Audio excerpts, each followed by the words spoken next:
Hey, you guys, welcome and thank you so much for tuning in. You're online with Angel Starks.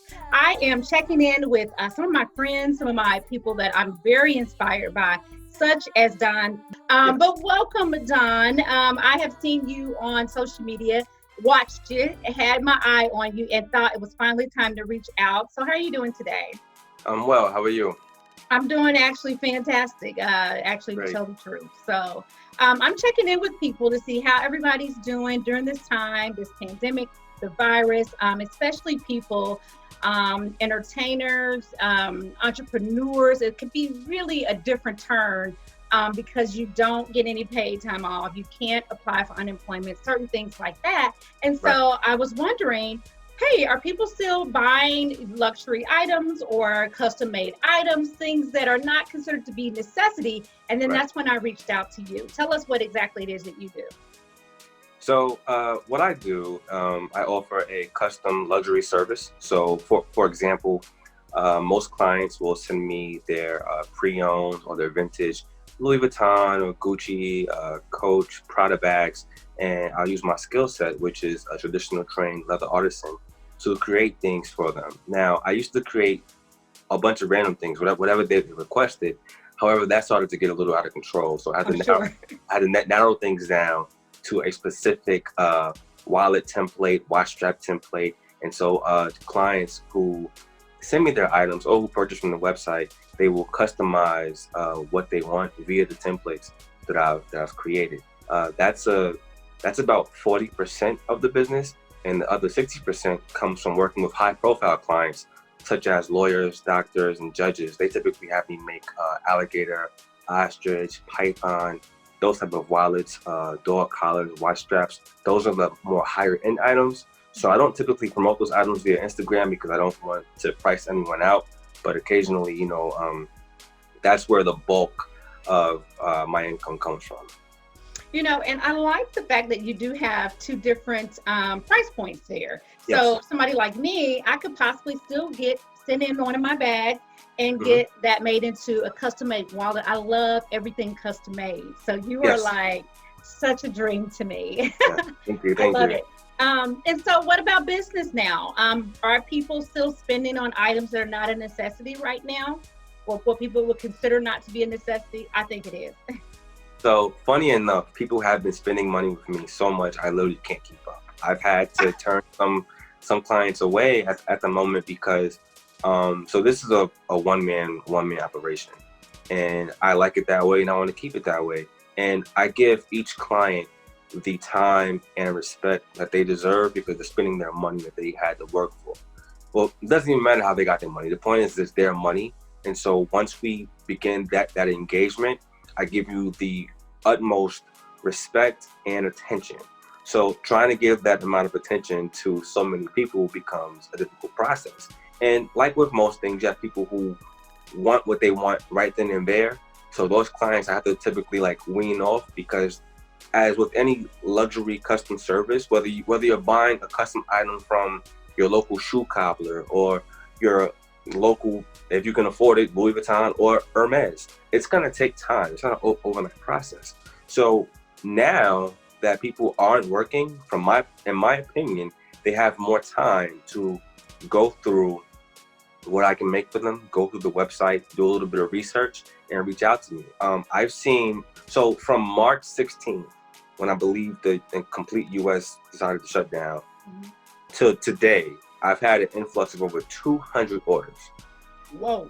I usually get, when things are regular, I got about 10 to 20 per week, depending on some clients would have multiple orders. Wow. So business was always good, but now it's gotten to the point where I literally can't keep up and there's a waiting list. Now that's a good problem to have. So what I'll do is I'll reach out to clients and say, listen, I understand I can't get to you right now, but let's just work with the time, and I promise you I'll get to you as soon as I can. And I try to remind them that the same experience that the other clients are getting, they're gonna get as well. I love it. So how long have you been in this full-time position that you have, just you're creating everything yourself? Are you in your actual studio where everything goes down right now? Is that what I'm seeing behind you? Yes, yes. So, okay, so I took this full time in 2018. I actually used to work corporate America. I was one of those guys, and I used to work in public relations. So I did the traditional going to college. I have a master's degree in communications, and I live here in Atlanta, Georgia. So I worked for a large communications firm. And what happened was I started getting. So I was always paid a high salary, but the business started to take on a life of its own. So I started making more money via the business than my salary at work. So I was just like, I gotta go. Yeah. So, It's so only right. yeah, in 2018, I left my company and they respected it. Once I showed them the numbers, Yeah. they were kind of like, oh, okay, we get it. So I've been doing this full time since 2018, and it's been quite an experience. I try to explain to people, unless you're an entrepreneur, you won't really understand it. It's so difficult to put in the words. The level of stress, the rewards, and just the day to day of not only doing it yourself, but any failure is because of you as well. There's no one to blame but yourself. And I feel like a lot of people can't handle that self-actualization you go through as an entrepreneur. So anytime that I fail, I make a mistake, I forget an order, forget a client, I have to get a refund, there's no one to blame but myself. And that's sometimes can be a hard pill to swallow. It is. When you do not have a finger to point it to, oh, that Right. hurt. And so many people just can't deal with the fact that I did it. It's my fault that I lost Mhm. money. I lost credibility. Yes. I did that, and they can't handle it. And speaking on entrepreneur, that's why I'm checking in with so many people that are their own self-made, owner or business, because a lot of people that I talk to right now are saying, I have regrets. I wish I would have stayed where I was because now I could file for unemployment, or they're giving us, some type of, we're coming back in a certain amount of time. Right now, my business is not booming. And so I wish I would have. And for me, I'm almost similar to you. My numbers have changed completely from me doing advertising and marketing online for different brands around the world, because everybody's online. Everybody's right here going, what are you going to do next? And they're shopping and they're shopping and they're shopping because a lot of people are hopeful. Now, maybe in Atlanta and maybe in Indianapolis where I am, those people may feel a certain way, but there's a whole world of people out here and everybody's not on the same vibe. Some people are like, let me shop. I'm doing good. Everything's good. Or let me treat myself. And sometimes shopping and having custom made items, that's a sense of like therapy for some people. So, I tell everybody right now, whatever your hustle is, whatever your grind is, whatever your calling is, keep going it right now, keep advancing it. Don't feel sorry because somebody else doesn't have it or they're not using theirs. Continue to use it. Let's talk about, you are creating everything your own. If I know it's custom made and it's different, but about what time frame would a person expect previously to get an order put in and get it at their doorstep? I require 3 to 4 weeks per client, because of the fact that, so with a custom item, so let's put it like this. When Louis Vuitton, I work closely with Louis Vuitton managers and quality assurance people, because I'm going to be, upcycling the product, it needs to meet or exceed their standards. So they have a whole factory in place, employees, different levels, sewing machines, a whole conveyor belt, how things work. I don't have that. So when I'm cutting into leather or cutting into canvas, I have to have a steady hand. I have to have the proper blades. I don't have a quality assurance manager going over my shoulder to make sure that my blades are sharp, to make sure that my needles aren't dull, to make sure that my thread is the right amount. So I need the whole 3 weeks to make sure that when you get and open your product, it is what you thought it was gonna look like. Each stitch needs to be properly tightened. So I have to make sure that when I'm tightening the thread, each hole is done at the same level of strength. One can't be tighter than the other. These things require like quiet. It required me to be at peace. I can't have any stress, and I just need to be able to focus on your one item. So to prevent any kind of burnout, I'll work on about 15 items per day over a 12-hour period. And I'll give each item or each client's item 30 to 40 minutes of my time before moving on to someone else's item. This way I'm not burned out of working on your one item. So then that's every day in rotation until the item is done. Before I send it out, I'll send you a video of the item before I mail it to you. So you can have one final look to make sure it came out the way you thought it was. Right. Because an issue that happens is people will have in their head what they think looks good. And then when I make it, they're kind of like, oh my God, I hate it. And so, I have to, because this is a custom experience and a luxury experience, if you see the item and you end up not liking that lime green thread or that hot pink edge paint you thought you liked, ask me to change it. I have to change it. I can't tell you, no, you're the client and you pay. Great. So a lot of the times I have to spend my time fixing things that, you didn't intentionally like.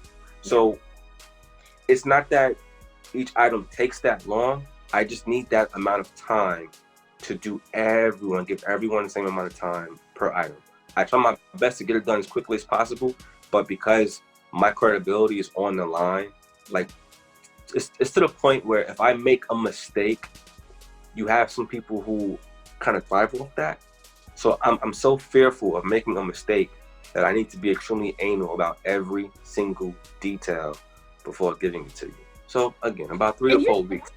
You guys do amazing talent, and it's just something that every and anybody can't do. Some people don't even have the mental, like you said, to be able to be stress-free enough to even pull off something like that. Right. So thank you for everything that you're doing. Do you have something you can hold up? Some people have never heard or seen. Do you have a wallet or anything that you can just hold up to the camera? Just a little sneak peek of one of your pieces, anywhere close? So yes, actually right now, today I'm working on a vintage Christian Dior passport wallet for a client that I can show you. So this is some vintage Christian Dior canvas. Love it. And the inside is going to be made out of Hermes tumbled leather. It has my logo. And so this leather comes from a special tannery, the same one that Hermes uses out of Tuscany. I'm not sure the detail. I can see the texture. Yeah, it's the same leather used for the Birkin bag. So I try to make sure that the leather I use, and these are going to be the pockets at the stitching holes, I have to sew them in. So try to make sure that the leather I use is Hermes quality. So I was actually trained by an Hermes craftsman. So I try to make sure that if Hermes wouldn't approve, I'm not going to do it. So because I was trained by an Hermes craftsman, I have access to the Hermes tanneries out in Italy. So my leather is a cut above what you're buying in the stores. And I try to explain this to people as well. The difficulty in having a custom-made luxury business is that, and I'm being honest with this, most people don't know how to define luxury properly. My definition of luxury typically revolves around things that are unattainable. If something, in my opinion, of course, that is easily accessible, it's not by definition a luxury, because any and everybody can obtain it. I'll have sometimes mainly women will contact me for bag consultations. I do it for free because I don't mind talking. It's fine. And they'll ask me about, the Louis Vuitton bag and what's the canvas made out of. And I'll ask them back, do you really want to know? Yeah. Because if I break down the construction of some of your bags, you're gonna feel a little disappointed. And I'll tell people, you have to. I tell them you have to ask yourself. There's a reason why an Hermes Birkin entry level is $10K, and a Louis Vuitton Speedy entry level is between $1,200 and maybe more. There's a reason for that. And there's also a reason why a Louis Vuitton alligator book bag is $80,000, and that same book bag made out of canvas is $4,000. There's reasons to these substantial differences. So I try to tell people, I can't tell you what to buy, but if you do want to know the intricacies of these bags, the materials they're made out of, how they're made, where they're made. Again, I've worked closely with Louis Vuitton craftsmen. I've worked closely with craftsmen from Gucci, Prada, Hermes, Bottega Veneta, and even Goyard. So I try my best to offer an experience that Right. you just can't get anywhere else. I really try And my best. I have only seen rave reviews, and I have seen the struggles of entrepreneurship when you have to go in and say, "Hey, your order is coming." Yeah, Trust me, you have to get on their level with that. I've seen that. And I yeah, was like, oh my God, I felt that because I remember when I was editing for a talk show and I had all of these things need to be edited. I was trying to learn it on my own and I just wanted to take the whole computer and throw it away. Why am I so stupid? I just wanted to cry and just throw the whole thing away. And then people are still coming to me like I got a whole team, you know. And right, so I right. seen that post, and that's when I initially started really following you. And I Hmm. thought, oh, I feel his vibe. I know where he's coming from right now. So speaking of, learning the craft, so you have been trained, or is this all self-made, and then you just go to certain, learn certain things, or how hard is it to pull this off? Why is every single person not just making wallets out of luxury, but cutting up their bags and doing it their daggone self? Why? So It's really hard. it's extremely difficult, extremely. I started this as a hobby in 2014 while I was still living in Washington D.C. and working for the government. A gentleman found me uh, at a local leather store called Tandy Leather, and he was a Greek gentleman. He's the one who worked for Hermes, and he asked me. He said, I've never met an African American leather craftsman before. I'm really interested in learning, how far you've come. At the time, I was making like little wallets, little trinkets for my family and friends. I And read that about you. I read that. yeah, so it wasn't a business. It was just something for family and friends. And he said, I want you to keep working and come see me in a few months. So he owned his own shop where he fixed shoes, and it was out in Fairfax, Virginia, about 10 miles from DC. So I would go to his shop after my corporate job, and I'd put on some boots, and I would work for him for free. I would sweep the shop, organize things for him, and in return, he'd train me, and he wouldn't teach me new things until I mastered one thing. And Sound like Rocky. yeah, right. Oh, okay, right. So learning to first appreciate leather was the biggest lesson because it does come from animals. It's a byproduct. So that's the first lesson, was to appreciate what you have in your hands, and to don't just let it go to waste, because this did come from something that used to live. So that was number one. And then it moved on to mastering stitches and mastering the edges and making sure that the leather shines a certain way and making sure that you can preserve the smell. Things that we don't think about, Right. but but you'll notice it if it's not there. When you go to Nordstrom or even Louis Vuitton, you can smell it. You can smell just, I'm in a leather store or I'm in the shoe department, because so those type of things have to be preserved. Why can't anyone just do this? In my personal opinion, patience. It took me going on now 6 years to get to where I am now. He told me that Hermes won't let a craftsman touch any of their products until they have 2 years of everyday training. So this is 2 years of training at an Hermes factory out in France. So I was working 8 to 5. I had to catch the train home. I didn't get home until about 7 o'clock. Had to eat, go with some work, and then go to his shop and be there from like 9 to midnight sometimes, and then work the next morning. This is something that I was really passionate about. Yeah. So, in my personal opinion, this is no offense to anyone, I don't feel that people have that type of drive anymore when there's no immediate gratification. He told me it's gonna be a long time before you make any real money from this. Are you prepared for that? Yeah. Well, I already had money for my job, so yeah, sure. Let's do it. But it was very painstaking.